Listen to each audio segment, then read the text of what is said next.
அனைவருக்கும் வணக்கம். First of all group 1 mains clear பண்ணியிருக்கக்கூடிய எல்லா கேண்டிடேட்ஸ்க்குமே congratulations and very big all the best for our upcoming interview. சரியா? ஸோ இந்த வீடியோவில் என்ன பார்க்க போகிறோம் அப்படின்னா, இன்டர்வியூ ரிலேட்டடான கரண்ட் அஃபேர்ஸ் அப்படிங்கிறத தான் இந்த வீடியோவில் நம்ம பார்க்க போகிறோம். ஸோ இது 2-3 பார்ட்டாக இந்த வீடியோவை நம்ம பார்ப்போம். சரியா? லைக் இந்த interview coming April 15th and 16th இந்த ரீஜனுக்குள்ளே பார்க்குறப்ப ஒரு கடந்த ஒரு 1 month 1.5 month கரண்ட் அஃபேர்ஸ் எல்லாமே வந்து நமக்கு க்ரூஷியல் ரோல் பிளே பண்ணுது. சரிங்களா? இதிலிருந்து கொஸ்டின்ஸ் கேட்டாங்கன்னா எப்படி டேக்கிள் பண்ணணும், என்ன மாதிரியான ஒரு அண்டர்ஸ்டாண்டிங் இந்த டாபிக்ஸ்ல நமக்கு இருக்கணும் அப்படிங்கிறத நம்ம பார்க்க போறோம். ஓகேவா? ஸோ குரூப் 1 இன்டர்வியூ அட்டன் பண்ணக்கூடிய எல்லா கேண்டிடேட்ஸுமே 3 விஷயத்த நல்லா ஞாபகம் வச்சுக்கோங்க. First thing, your confidence. ஓகேவா? ஸோ உங்க கான்ஃபிடன்ஸ் அந்த அளவுக்கு வந்து ஸ்ட்ராங்கா இருக்கணும். ஓகேவா? ஸோ அந்த கான்ஃபிடன்ஸ் அப்படிங்கிறது நீங்க பேசக்கூடிய பாடி லாங்குவேஜ் அந்த ஸ்வாகர்லேயே வந்து தெரியணும். ஓகேவா? அந்த ஆரா இருக்கணும், உங்ககிட்ட பாசிட்டிவான ஒரு ஆரா அப்படிங்கிறது இருக்கணும். ஓகே? ஸோ கான்ஃபிடன்ஸ் அப்படிங்கிறது செம்ம கான்ஃபிடென்ட்டாக போங்க. எந்த கொஸ்டினை கேட்டாலும் ஆன்சர் பண்ணிட முடியும் அப்படிங்கிற ஒரு கான்ஃபிடென்ட்டோட போங்க. சரியா? அடுத்ததாக வந்து பார்த்தீங்கன்னா ஹானஸ்டி. ஓகே? ஸோ கான்ஃபிடென்ட் இருந்தாலே ஹானஸ்டி அப்படிங்கிறது ஆட்டோமேட்டிக்காக இருக்கணும். பிகாஸ் எனக்கு தெரியாத ஒரு கேள்வி கேட்குறாங்க அப்படின்னா அந்த கேள்வியை நினச்சி நான் பயப்படக்கூடாது. தப்பாக சொல்லிட்டோம்னா ஏதாவது நினச்சிப்பாங்களா அப்படிங்கிறதுலாம் கிடையாது. தெரிஞ்ச ஆன்சரை சொல்லுங்க, தெரியலன்னா தெரியலன்றத ஹானஸ்டாக சொல்லிடுங்க. ஓகேவா? Honesty plays a crucial role. ஓகேவா? அடுத்தது, உங்களை டெஸ்ட் பண்ற மாதிரியான கொஸ்டின்ஸ் நிறைய வரும். உங்களோட ப்ராப்ளம் சால்விங் கெப்பாசிட்டி எப்படி இருக்கு அப்படிங்கிறத செக் பண்ணுவாங்க. அதே மாதிரி பார்த்தீங்கன்னா உங்ககிட்ட ப்ராப்ளமேட்டிக்கான ஏரியாஸ்லேருந்து கொஸ்டின்ஸ்லாம் கேட்பாங்க. ஸோ அந்த மாதிரியான கொஸ்டின்ஸ்லாம் டேக்கிள் பண்ணுறப்ப whenever you talk about problems, be ready to give some solutions too. சரியா? ப்ராப்ளம்ஸை பற்றி பேசுறீங்க அப்படின்னா அந்த இடத்துல இந்த மாதிரியான சொல்யூஷன்ஸ் தான் நான் இருந்தால் பண்ணியிருப்பேன் அப்படிங்கிற அந்த சொல்யூஷன்ஸையும் ஆஃபர் பண்ணுங்க. சரியா? ஸோ இந்த 3 விஷயத்த எப்பயுமே மறந்துடாதீங்க. இன்டர்வியூல இது ரொம்ப குரூஷியலான ஒரு பார்ட். இதுல இருந்து தான் நீங்க மற்ற விஷயங்களை பில்ட் பண்ற மாதிரி இருக்கும். சரியா? So back to current affairs. இந்த வீடியோவில் நம்ம என்ன பார்க்குறோம் அப்படின்னா, பேசிக்கா நமக்கு இன்டர்நேஷனல் அஃபேர்ஸ்ல என்னெல்லாம் கேட்பாங்க, அண்ட் தென் நம்மளோட நெய்பரிங் கண்ட்ரிஸ் ரிலேட்டடாக பார்த்தீங்கன்னா நிறைய விஷயங்கள் நடந்துச்சு. ஸோ அது பேஸ் பண்ணியும் இந்த வீடியோவில் என்னென்ன கண்டென்ட்ஸ்லாம் நீங்கள் ஃபோக்கஸ் பண்ணணும், இந்த இடத்துல கிளாஸ் மாதிரி பார்க்க போகிறது கிடையாது, இதெல்லாம் நீங்கள் பார்க்கணும் அப்படிங்கிறத உங்ககிட்ட ஒரு ஐடியா சொல்ல போகிறோம். ஸோ நம்மளோட interview guidance sessions, interview guidance கிளாஸஸில் வந்து இந்த கண்டென்ட்ஸ் எல்லாத்தையுமே நம்ம டீப்பாக அங்கே டிஸ்கஸ் பண்ணுவோம். இங்கே என்னெல்லாம் இருக்கு, என்னெல்லாம் படிக்கணும் அப்படிங்கிறத மட்டும் தான் பார்க்க போகிறோம். சரியா? ஸோ இன்டர்நேஷனல் அஃபேர்ஸ் அப்படின்னு சொல்லி பார்த்தீங்கன்னா கண்டிப்பாக எல்லா கேண்டிடேட்ஸ்க்குமே இதுல இருந்து கண்டிப்பாக கொஸ்டின்ஸ் வர்றதுக்கு நிறைய வாய்ப்புகள் அப்படிங்கிறது இருக்கு. ஏன்னா இப்போ வேர்ல்டு அஃபேர்ஸ் ஃபுல்லாகவே இந்த வெஸ்ட் ஏஷியன் கிரைசிஸை சரௌண்டிங் அதை பேஸ் பண்ணி தான் வந்து நமக்கு போய்கிட்டு இருக்கு. அதை சுற்றி தான் நமக்கு இந்த மொத்த கண்டென்ட்டுமே அதை பேஸ் பண்ணி தான் இருக்கு இல்லையா? அப்போ வெஸ்ட் ஏஷியன் கிரைசிஸ் அப்படிங்கிறது ஒரு குரூஷியலான ஒரு ஃபேக்டர் உங்களோட இன்டர்வியூ கரண்ட் அஃபேர்ஸ் ப்ரிப்பரேஷன்ல. சரியா? இதை படிக்க இன்டர்வியூக்கு போறதே வேஸ்ட், அப்படிதான் இருக்கும். ஓகேவா? அப்ப வெஸ்ட் ஏஷியன் கிரைசிஸ்ல என்ன மாதிரியான பாயிண்ட் ஆஃப் வியூல நம்ம படிக்கணும் அப்படிங்கறத இங்க பிரசன்ட் பண்ணிருப்போம். இங்க எக்ஸாம்பிளுக்கு வந்து ரீசன்ஸ், எதனால இந்த வெஸ்ட் ஏஷியன் கிரைசிஸ் நடக்குது. ஃபர்ஸ்ட் யாரு சண்டை போட்டுக்கிறாங்க, யுஎஸ் அண்ட் இஸ்ரேல் ஒரு சைட்ல இருக்காங்க. இவங்க 2 பேரும் சேர்ந்து ஈரானை வந்து அட்டாக் பண்றாங்க. ஆபரேஷன் எபிக் ஃபியூரி அப்படின்னு சொல்லி யுஎஸ் வந்து இந்த ஆபரேஷனை சொல்றாங்க. ஆபரேஷன் லைன்ஸ் ரோட் அப்படின்னு சொல்லி இஸ்ரேல் இந்த ஆபரேஷனை வந்து சொல்றாங்க. ஸோ எதுக்காக அட்டாக் பண்றாங்க? ஸோ ஈரான் வந்து நியூக்ளியர் என்ரிச்மெண்ட் பண்றாங்க அப்படிங்கிற ஒரு காரணம். ஈரான் சைட்ல இருந்து பாத்தீங்கன்னா நாங்க நியூக்ளியர் எனர்ஜியை டெவலப்மெண்ட் பர்பசஸ்க்காக யூஸ் பண்றோம் அப்படின்னு சொல்றாங்க. ஆனா அமெரிக்கன் சைட்ல இருந்து பாத்தீங்கன்னா யுரேனியம் வச்சிருக்காங்க, யுரேனியம் என்ரிச்மெண்ட் வந்து பண்றாங்க. இந்த யுரேனியம் என்ரிச்மெண்ட் அப்படிங்கறத நியூக்ளியர் வெப்பன்ஸ் டெவலப் பண்றதுக்காக தான் பண்றாங்க அப்படிங்கிறது அமெரிக்கன் அண்ட் இஸ்ரேலிஸோட ஒரு குற்றச்சாட்டா இருக்கு. அதே மாதிரி பாத்தீங்கன்னா இன்டர்நேஷனல் அட்டாமிக் எனர்ஜி ஏஜென்சியோட எக்ஸ்டர்னல் ஆடிட்க்கு ஈரான் வந்து ஒத்துக்க மாட்டேங்கிறாங்க. இந்த மாதிரி பல காரணங்கள் இருக்கு. ஆனா எல்லாமே பாத்தீங்கன்னா எல்லா ரீசனுமே எங்க பாயில் டவுன் ஆகுது அப்படின்னா நமக்கு இந்த நியூக்ளியர் என்ரிச்மெண்ட் அப்படிங்கிற ஒரு ஃபேக்டரை பேஸ் பண்ணி தான். அதனாலதான் இந்த சண்டையே இப்ப நடந்துகிட்டு இருக்கு அப்படிங்கிறது. ஓகேவா? ஸோ அந்த சண்டையோட டைரக்டான இம்பாக்ட் என்னன்னா க்ளோஷர் ஆஃப் ஹார்முஸ் ஸ்ட்ரைட் அப்படிங்கிறது. ஓகேவா? ஹார்முஸ் ஸ்ட்ரைட் வழியா தான் குளோபல் லெவல்ல நடக்கக்கூடிய 20% ஆஃப் ஆயில் ட்ரேட் அப்படிங்கிறது இந்த ஹார்முஸ் ஸ்ட்ரைட் வழியா தான் போய்கிட்டு வருது. ஓகேவா? அப்ப இந்த ஹார்முஸ் ஸ்ட்ரைட்டை க்ளோஸ் பண்ணதோட இமீடியட் இம்பாக்ட் என்ன ஆச்சு அப்படின்னா க்ரூட் ஆயிலோட பிரைசஸ் வந்து இன்க்ரீஸ் ஆச்சு. க்ரூட் ஆயிலை பொறுத்த வரைக்கும் பேரலுக்கு கால்குலேட் பண்ணுவாங்க. 1 barrel ஆஃப் க்ரூட் ஆயில் இப்போ ஆல்மோஸ்ட் $120 கிட்ட போயிருச்சு. ஓகேவா? நார்மல் ஆவரேஜ் பிரைஸ் அப்படிங்கிறது $80 to $90 தான் இருக்கும். ஓகேவா? ஆனா இப்போ எவ்வளவு இருக்குன்னா $120 கிட்ட போயிருச்சு. இது ஒரு பெரிய இம்பாக்டா இருக்கு. அடுத்ததா பாத்தீங்கன்னா இந்தியாவுக்கு இந்த வெஸ்ட் ஏஷியன் கிரைசிஸ்னால என்ன இம்பாக்ட், தமிழ்நாடுக்கு என்ன இம்பாக்ட்ங்கிறத நம்ம பார்க்கணும். இப்போ இம்பாக்ட் ஆன் இந்தியா அப்படின்னு சொல்லி பாத்தீங்கன்னா இந்தியாவில இருந்து ஈரானுக்கு போகக்கூடிய எக்ஸ்போர்ட் எல்லாமே பாதிக்கப்பட்டுச்சு. லைக் இங்க இந்தியாவில இருந்து போகக்கூடிய டீ, காஃபி இந்த மாதிரியான விஷயங்கள். இன்னும் பாத்தீங்கன்னா இந்தியாவில இருந்து தான் ஈரானுக்கு அதிகமா இந்த பாஸ்மதி ரைஸ் அப்படிங்கறதெல்லாம் நம்ம எக்ஸ்போர்ட் பண்ணிக்கிட்டு இருக்கோம். ஸோ ஃபுட் அண்ட் அக்ரிகல்ச்சர் ரிலேட்டடான இம்பாக்ட் இதெல்லாம். அடுத்ததா வந்து பாத்தீங்கன்னா நமக்கு சபாகர் போர்ட்டோட ஆக்சஸ் அப்படிங்கிறது கட் ஆகுது. ஓகேவா? சபாகர் போர்ட் ஈரான்ல இந்தியா கட்டி கொடுத்த ஒரு போர்ட் தான் இந்த சபாகர் போர்ட் அப்படிங்கிறது. இந்த போர்ட்டோட ஆக்சசிபிலிட்டி பேஸ் பண்ணி தான் நம்ம சென்ட்ரல் ஏஷியன் கண்ட்ரீஸோட ட்ரேட் டீல்ஸ் எல்லாம் வந்து போட்டுட்டு இருக்கோம். அப்படிங்கிறப்ப இந்த சபாகர் போர்ட் ரிலேட்டடான கொஸ்டின் மார்க் அப்படிங்கிறது இருக்கு. அடுத்ததான் வந்து பாத்தீங்கன்னா அங்கிருந்து வரக்கூடிய ஆயில பேஸ் பண்ணி தான் இங்க வந்து லோக்கல் மார்க்கெட் அப்படிங்கிறது இருக்கு. அங்கிருந்து வரக்கூடிய எல்பிஜி அப்படிங்கிறது நமக்கு பெரிய ஒரு ரோல் பிளே பண்ணுது. அப்ப இந்த மாதிரியான கிரைசிஸ் எல்லாமே இந்தியா மேல ஒரு இம்பாக்டை வந்து ஏற்படுத்துது. ஓகேவா? அடுத்தது தமிழ்நாடு மேல என்ன இம்பாக்ட் ஏற்படுத்துது? அங்கிருந்து வரக்கூடிய காப்பர், அங்கிருந்து வரக்கூடிய பாரஃபின். ஓகேவா? இப்ப ஈரான்ல இருந்து ஷிப்மெண்ட்ஸ் எல்லாம் கிளம்புனாதான், அந்த ஹார்முஸ் ஸ்ட்ரைட் வழியா ஷிப்மெண்ட்ஸ் எல்லாம் கிளம்பி வந்தாதான் சிவகாசியில அந்த பட்டாசு உற்பத்தி தொழிற்சாலை அப்படிங்கிறது சரியான முறையில் வேலை செய்யும். பிகாஸ் அங்கிருந்து தான் பாரஃபின் அப்படிங்கிறது வருது. ஓகேவா? ஸோ இந்த மாதிரியான இம்பாக்ட்ஸ் தமிழ்நாடு மேல நமக்கு இருக்கு. ஸோ அதையும் நம்ம பார்க்குறோம். அடுத்ததா வந்து பார்த்தீங்கன்னா oil crisis and steps taken அப்படின்னு சொல்லி கொடுத்துருக்காங்க. ஓகேவா? ஸோ ஆயில் கிரைசிஸ் அப்படின்னு சொல்லி பார்க்குறப்ப நமக்கு நம்ம பார்த்தோம் ஹார்முஸ் ஸ்ட்ரைட் வழியா குளோபல் லெவலில் 20% ஆஃப் த ஆயில் அப்படிங்கிறது வந்துட்டு இருக்கு. இந்தியாவோட 70% ஆஃப் த ஆயில் வந்து எங்க இருந்து வருதுன்னா அந்த ஹார்முஸ் ஸ்ட்ரைட் வழியா தான் வருது. ஓகேவா? அப்ப அங்க ஒரு பதற்றமான சூழல் இருக்கு. அப்படிங்கிறப்ப நம்மளோட ஆயில் ரிசர்வ்ஸ், ஆயில் கெப்பாசிட்டி அப்படிங்கிறது பாதிக்கப்படுது. ஓகேவா? நம்ம கிட்ட இருக்கக்கூடிய ஆயில் ரிசர்வ்ஸ் அப்படிங்கிறது ஒரு 10 நாளைக்கு தான் இருக்கு அப்படிங்கிறத கவர்மெண்ட் சொல்லியிருந்தாங்க. ஸோ அதுக்கப்புறமா இதை கொஞ்சம் கொஞ்சமா பில்ட் பண்ணிக்கிட்டே வராங்க. பட் ஸ்டில் இந்த ஆயில் கிரைசிஸ் அப்படிங்கிறது ஏற்பட்டுச்சு. இதனால என்ன ஆகுது அப்படின்னா இன்ஃப்ளேஷன், ஆயில் பிரைசஸ் வந்து இன்க்ரீஸ் ஆச்சுனாலே கண்டிப்பா என்ன ஆகும்னா இன்ஃப்ளேஷன் அப்படிங்கிறது ஆகும். ஏன்னா ஆயில் அப்படிங்கிறது அடிப்படையான ஒரு விஷயமா இருக்கு, எசென்சியலான ஒரு ப்ராடக்டா இருக்கு. இந்த எசென்சியல் ப்ராடக்ட்ல வந்து டிமாண்ட் ஏற்பட்டு பிரைஸ் ரைஸ் ஆச்சு அப்படின்னா மற்ற எல்லா ப்ராடக்டோட பிரைஸுமே வந்து என்ன ஆகும்னா இன்க்ரீஸ் ஆக ஆரம்பிக்கும். ஸோ அந்த ஆயில் கிரைசிஸ் அப்படிங்கிறத நம்ம பார்க்குறோம். இந்த ஆயில் கிரைசிஸ்க்காக என்ன ஸ்டெப்ஸ் அரசாங்கம் எடுத்திருக்காங்க அப்படின்னு சொல்லி பார்த்தோம்னா இப்போ கூட ரீசெண்டா 2-3 நாளைக்கு முன்னாடி நியூஸ் பேப்பர்ல என்ன கொடுத்துருந்தாங்கன்னா எக்ஸைஸ் டியூட்டியை வந்து சென்ட்ரல் கவர்மெண்ட் கம்மி பண்றோம் அப்படிங்கிறத சொல்லியிருந்தாங்க. ஓகேவா? எக்ஸைஸ் டியூட்டி அப்படின்னா கலால் வரி. இந்த கலால் வரியை பெட்ரோலுக்கும் டீசலுக்கும் கம்மி பண்றோம் அப்படின்னு சொல்லியிருந்தாங்க. அப்ப இந்த மாதிரி என்னென்ன மெஷர்ஸ்லாம் எடுத்திருக்காங்க அப்படிங்கிறத நம்ம பார்க்கணும். அடுத்தது எல்பிஜி ஷார்டேஜ். ஓகேவா? ஹார்முஸ் ஸ்ட்ரைட்டை க்ளோஸ் பண்ண உடனே என்ன ஆகுது அப்படின்னா கத்தார், ஓமன்ல இருந்து இந்தியாவுக்கு வர வேண்டிய எல்பிஜி ஷிப்மெண்ட்ஸ் அப்படிங்கிறது டிலே ஆகுது. அங்க எல்பிஜி ஷிப்மெண்ட்ஸ் டிலே ஆனோடனே இங்க லோக்கல்ல வந்து பாத்தீங்கன்னா எல்பிஜி ஷார்டேஜ் அப்படிங்கிறது ஏற்படுது. அப்ப கவர்மெண்ட் என்ன பண்றாங்கன்னா கமர்ஷியல் சிலிண்டர்ஸை வந்து கம்மி பண்ணிட்டு ஹவுஸ் ஹோல்டு சிலிண்டர்ஸ் தான் வந்து அதிகப்படுத்துறாங்க. பிகாஸ் நம்ம பிரதான் மந்திரி உஜ்வாலா யோஜனாக்கு கீழே பாத்தீங்கன்னா நியர் யூனிவர்சல் கவரேஜ் அப்படிங்கிறத நம்ம எல்பிஜி சிலிண்டர்ஸ்ல வந்து வச்சிருக்கோம்.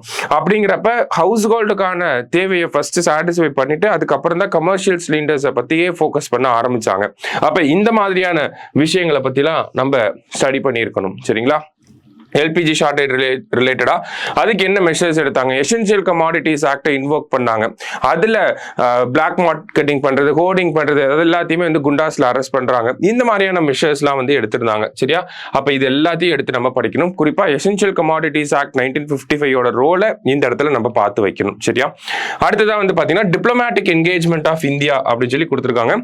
இந்த வெஸ்ட் ஏஷியன் கிரைசிஸை பேஸ் பண்ணி இந்தியா 2 டிப்ளமேட்டிக் விக்டரிஸை வந்து நம்ம எடுத்திருந்தோம். ஓகேவா? 2 விக்டரிஸ் என்ன அப்படின்னு சொல்லி பாத்தீங்கன்னா நம்ம ரஷ்யா யுக்ரைன் கிரைசிஸ் அப்படிங்கிறது போய்கிட்டு இருக்கு. நம்ம ரஷ்யா கிட்ட இருந்து ஆயில் வாங்கிட்டு இருந்தோம். ஆனா டொனால்ட் ட்ரம்ப் பிரசிடென்ட் ஆனதுக்கு அப்புறமா நம்ம ரஷ்யன் ஆயில் வாங்குறத வந்து அப்போஸ் பண்ணிட்டே இருந்தாங்க. நம்மளும் அந்த ரஷ்யன் ஆயிலோட இம்போர்ட்டை ஸ்கேல் டவுன் பண்ணிக்கிட்டே இருந்தோம். ஆனா இந்த வெஸ்டர்ன் ஏஷியா கிரைசிஸ் வந்ததுக்கு அப்புறமா அகைன் நம்ம ரஷ்யன் ஆயில் வாங்குறதுக்கு அமெரிக்கா எந்த ஒரு எதிர்ப்புமே தெரிவிக்காம அப்படியே அந்த ஒரு விஷயத்த, அந்த ஒரு ஏரியாவே விட்டுட்டாங்க. ஓகேவா? சோ தட் நம்ம என்ன பண்ண முடியுது, அகைன் ரஷ்யன் ஆயில வந்து இம்போர்ட் பண்ண முடியுது. ஓகேவா? ஸோ இது ஒரு டிப்ளமேட்டிக் விக்டரியா இருந்துச்சு. இன்னொன்று வந்து பாத்தீங்கன்னா ஈரான் கவர்மெண்ட் கிட்ட பர்சனலா நம்ம டிப்ளமேட்டிக் ரிலேஷன்ஷிப் இருக்கு. ஓகேங்களா? இந்தியாவுக்கும் ஈரானுக்கும் ஒரு நல்ல டிப்ளமேட்டிக் ரிலேஷன்ஷிப் இருக்கு. ஸோ நம்ம எக்ஸ்டர்னல் அஃபேர்ஸ் மினிஸ்ட்ரி அவங்க எல்லாமே ஹை லெவல் கான்டாக்டை மேக் பண்ணி என்ன பண்ணியிருக்காங்க அப்படின்னா இந்தியாவோட ஷிப்ஸ் மட்டும் அந்த ஹார்முஸ் ஸ்ட்ரைட் வழியா கிளம்பி வர்றதுக்கான ஒரு அப்ரூவலை வந்து வாங்கியிருக்காங்க.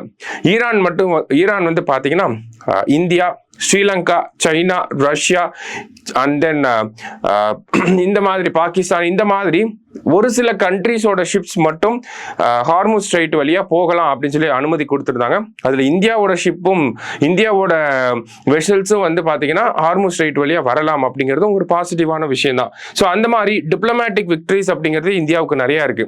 இப்போ அங்கிருந்து கப்பல்கள் தொடர்ச்சியா வர ஆரம்பிச்சிருச்சு இந்தியாவை நோக்கி, இந்தியாவோட கப்பல்கள் இந்தியாவை நோக்கி வர ஆரம்பிச்சிருச்சு. அப்ப நம்மளோட LPG crisis and then oil crisis அப்படிங்கறத கொஞ்சம் கொஞ்சமா நம்ம என்ன பண்றோம், சமாளிச்சிட்டோம் அப்படிங்கறத இந்த இடத்துல நம்ம பாக்குறோம். அப்ப பிரைஸ் ரைஸ்லாம் இல்லாமே நம்ம சமாளிச்சிட்டோம் அப்படிங்கிறது ஒரு முக்கியமான ஒரு பாயிண்டா இந்த இடத்துல பாக்குறோம். ஆனா இந்த கிரைசிஸ்ல இந்தியா என்ன லேர்ன் பண்ணிக்கிட்டாங்க அப்படிங்கிறது ஒரு முக்கியமான ஃபேக்டர். என்ன லேர்ன் பண்ணிக்கிட்டாங்க? ஆல்டர்னேட்டிவ்ஸ் நோக்கி நம்ம நகர்ந்தே ஆகணும் அப்படிங்கறத சொல்றாங்க. அப்ப क्वेश्चन கேட்கலாம் இன்டர்வியூல, இந்த மாதிரி கிரைசிஸ் இருக்கு, இப்போ ஆல்டர்னேட்டிவ்ஸ் என்ன அப்படின்னு சொல்லி கேட்கலாம். ஆல்டர்னேட்டிவ்ஸ் அப்படின்னு சொல்லி பாக்குறப்ப ரெனியூவபிள் எனர்ஜி பேஸ்டு இ வெஹிக்கிள்ஸ் வந்து யூஸ் பண்ண ஆரம்பிக்கணும். அதே மாதிரி நேஷனல் கிரீன் ஹைட்ரஜன் மிஷன் மூலியமா இண்டஸ்ட்ரீஸ்ல ஆல்டர்னேட்டிவ் ஃபியூயல்ஸ் வந்து நம்ம கொண்டு வர ஆரம்பிக்கணும் அப்படிங்கறத சொல்லலாம். அடுத்ததான் வந்து பாத்தீங்கன்னா ஆல்டர்னேட்டிவ்ஸ்ல எல்பிஜிக்கு பதிலா பிஎன்ஜி அப்படிங்கிற ஒரு விஷயத்த கவர்மெண்ட் எக்ஸ்ப்ளோர் பண்ண ஆரம்பிச்சிருக்காங்க. பிஎன்ஜி அப்படின்னா நமக்கு பைப்டு நேச்சுரல் கேஸ் அப்படின்னு சொல்றாங்க. ஓகேவா? பைப்டு நேச்சுரல் கேஸ் அப்படின்னு சொல்றாங்க. இந்த பிஎன்ஜி போன்ற விஷயங்களை தமிழ்நாடு கவர்மெண்ட்டும் சரி, இந்தியன் கவர்மெண்ட்டும் சரி, இதை எக்ஸ்ப்ளோர் பண்ண ஆரம்பிச்சிருக்காங்க. ஸோ இந்த மாதிரியான ஆல்டர்னேட்டிவ்ஸ் எல்லாத்தையுமே நம்ம இந்த இடத்துல சொல்ற மாதிரி இருக்கும், லேர்ன் பண்ணி வச்சுக்கணும். சரியா? ரைட். இது எல்லாமே வந்து பாத்தீங்கன்னா வெஸ்டர்ன் ஏஷியன் கிரைசிஸை பேஸ் பண்ணி இருக்குது. அடுத்ததா பாத்தீங்கன்னா வேர்ல்ட் அஃபேர்ஸ்ல Trump's actions on Venezuela, Greenland and Cuba, இதெல்லாம் பேசிக்கா பார்த்து வச்சுக்கணும். ஜஸ்ட் ஒரு கிளான்ஸ் மட்டும் பார்த்துக்கணும். வெனிசுவேலால நிக்கோலஸ் மதுரோ அப்படிங்கிற ஒரு பிரசிடென்ட் அரெஸ்ட் பண்ணி இப்ப அமெரிக்கால வச்சிருக்காங்க. கிரீன்லாந்து ஆக்குபை பண்ணணும்னு நினைக்கிறாங்க because of their strategic importance and their trade positivity. அதுக்காக வந்து கிரீன்லாண்டை வந்து ஆக்குபை பண்ணணும்னு நினைக்கிறாங்க. கிரீன்லாந்து வந்து ஒரு sovereign place which is controlled by Denmark. சரியா? டென்மார்க்கு கீழே வர்றது தான் கிரீன்லாந்து. அடுத்தது கியூபா. கியூபா அப்படிங்கிறது அமெரிக்காவுக்கு பக்கத்தில் இருக்கக்கூடிய ஒரு சின்ன தீவு நாடு தான். கியூபால கம்யூனிஸ்ட் கவர்மெண்ட் அப்படிங்கிறது கடந்த 61 வருஷமா அங்க கம்யூனிஸ்ட் கவர்மெண்ட் தான் போய்கிட்டு இருக்கு. பட் ஸ்டில் அந்த கம்யூனிஸ்ட் கவர்மெண்ட் ஆஃப் கியூபாவை ட்ரம்ப் வந்து த்ரெட்டன் பண்ணிக்கிட்டு இருக்காரு. ஸோ இந்த மாதிரியான ஆக்ஷன்ஸ் எல்லாத்தையுமே நம்ம கொஞ்சம் பார்த்து வச்சுக்கணும். அடுத்ததா ரஷ்யா யுக்ரைன் வார் ரொம்ப ப்ரொலாங்டு வாரா போய்கிட்டு இருக்கு. சின்ஸ் 2022 பிப்ரவரியில இருந்து இந்த ஒரு வார் அப்படிங்கிறது போயிட்டு இருக்கு. இன்னும் எண்ட் ஆகல. இப்போ வெஸ்டர்ன் ஏஷியன் கிரைசிஸ் இருக்கனால இது ஸ்பாட்லைட்ல இல்லாம இருக்கு. பட் ஸ்டில் இதுவுமே ஒரு ஆன்கோயிங் வார் தான்.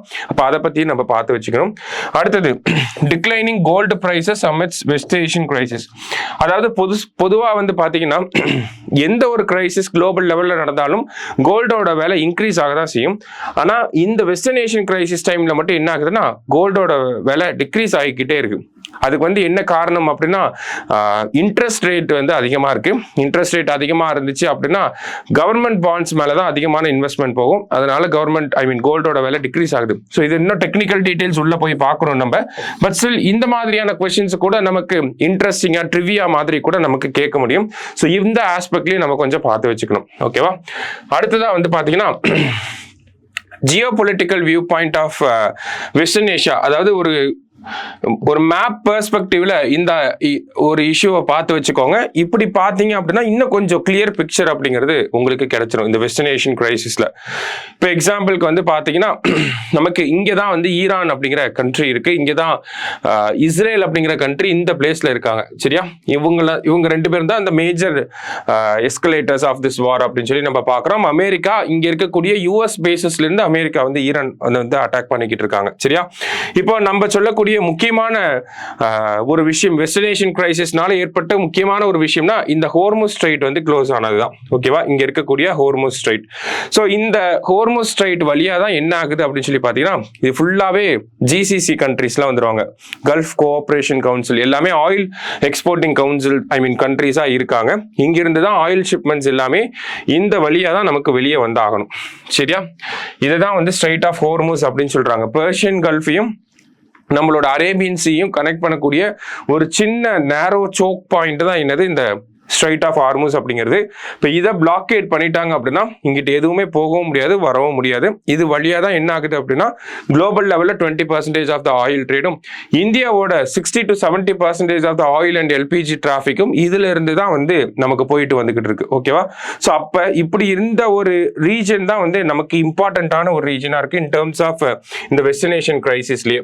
ஸோ இதை பற்றிலாம் நம்ம கொஞ்சம் தெரிஞ்சு வச்சுக்கிறது நல்லது. ஓகேவா, இந்த ஒரு ரீஜன் ரைட். அடுத்ததா வந்து பாத்தீங்கன்னா வெஸ்டினேஷன் கிரைசிஸ் இந்த மாதிரி மேப் பேஸ் பண்ணியும் கொஞ்சம் பார்த்து வச்சுக்கிறது நல்லது. அடுத்ததான் வந்து பார்த்தீங்கன்னா இந்தியா அண்ட் நெய்பரிங் கண்ட்ரிஸ் அப்படின்னு சொல்லி கொடுத்துருக்காங்க. ஆக்சுவலி நெய்பரிங் கண்ட்ரிஸ்ன்னு பார்க்குறப்ப ஃபர்ஸ்ட் பங்களாதேஷை பற்றி கொஞ்சம் பார்த்து வச்சுக்கோங்க. பங்களாதேஷில் ரீசெண்டாக ஜென்சி ப்ரொட்டஸ்ட் நடந்துச்சு. அதுக்கப்புறமா ஒரு 1 இயருக்கு வந்து பார்த்தீங்கன்னா இன்ட்ரீம் கவர்மெண்ட் வந்து இருந்துச்சு. எலெக்ஷன் நடந்து இப்போ வந்து தாரிக் ரஹ்மான் அப்படிங்கிறவங்க பங்களாதேஷோட பிரைம் மினிஸ்டராக வந்து வந்திருக்காங்க. சரியா, தாரிக் ரஹ்மான். ஸோ அவங்கள பற்றி பார்த்து வச்சுக்கணும். பிகாஸ் இப்போதான் இவங்க டிப்ளமேட்டிக் என்கேஜ்மெண்ட் இந்தியா கூட நியூ கவர்மெண்ட் வந்து ஸ்டார்ட் பண்றாங்க. அடுத்ததான் வந்து பாத்தீங்கன்னா youngest prime minister of Nepal. நேபாளோட பிரைம் மினிஸ்டர் யாரு அப்படின்னு சொல்லி பாத்தீங்கன்னா பாலேந்திர ஷா. ஓகேவா, பாலேந்திர ஷா வந்து பாத்தீங்கன்னா நேபாளையும் ரீசெண்டா ஒரு ஜென்சி ப்ரொட்டஸ்ட் நடந்துச்சு. இன்ட்ரீம் கவர்மெண்ட் வந்து சுஷீலா கார்கி தலைமையில இன்ட்ரீம் கவர்மெண்ட் இருந்துச்சு. இப்போ வந்து பாத்தீங்கன்னா எலெக்ஷன் முடிஞ்சு பாலேந்திர ஷா அப்படிங்கிற இவர் வந்து பிரைம் மினிஸ்டரா ஆயிருக்காரு. ஓகேங்களா, இவருக்கு எவ்வளவு வயசு அப்படின்னு சொல்லி பாத்தீங்கன்னா 35 வயசு. ஓகேவா, ஆக்சுவலி இவர் வந்து ஒரு ராப் சிங்கர். ஓகே, ராப் சிங்கரா இருந்தவர் எலெக்ஷன்ல நின்று இப்போ என்ன ஆயிருக்காரு அப்படின்னா பிரைம் மினிஸ்டர் ஆயிருக்காரு. ஸோ அவரை பத்தி அந்த மாதிரியான விஷயங்களை பத்தி கொஞ்சம் தெரிஞ்சு வச்சுக்கிறது நல்லது. அதே மாதிரி ரீசெண்டா பாகிஸ்தான் அண்ட் ஆப்கானிஸ்தான் அவங்க 2 பேரும் வந்து சண்டை போட்டுக்கிட்டாங்க. ஒரு வார் லைக் சிச்சுவேஷன் அப்படிங்கிறது இருந்துச்சு. இந்த மாதிரி இந்தியா நெய்பரிங் கண்ட்ரிஸ் ரிலேட்டடாகவும் என்ன மாதிரியான விஷயங்கள்லாம் நடந்துகிட்டு இருக்கு, ஜஸ்ட் அபவுட் த இஷ்யூ என்னங்கிறத மட்டும் பார்த்து வச்சாலே போதும், நமக்கு கொஸ்டினை ஈஸியா டாக்கிள் பண்ணிடலாம். சரியா, ரொம்ப டீப்பாலாம் போய் பார்க்க வேணாம். வாட் இஸ் வாட் அப்படிங்கிறத பார்த்து வைங்க. ஆனா இந்த இன்டர்நேஷனல் அஃபேர்ஸை இந்த பாயிண்ட் ஆஃப் வியூல கொஞ்சம் நல்லா பார்த்து வச்சுட்டீங்க அப்படின்னா ரொம்ப ஈஸியா இருக்கும். ஸோ இது எல்லாத்தையுமே வந்து டீப் அனாலிசிஸ் அப்படிங்கிறத நம்ம இன்டர்வியூ கிளாஸஸ்ல வந்து பார்ப்போம். நல்லா ப்ரிப்பேர் பண்ணுங்க இன்டர்வியூக்கு. Thank you, all the best. Suresh IAS academy, வெற்றியின் முகவரி.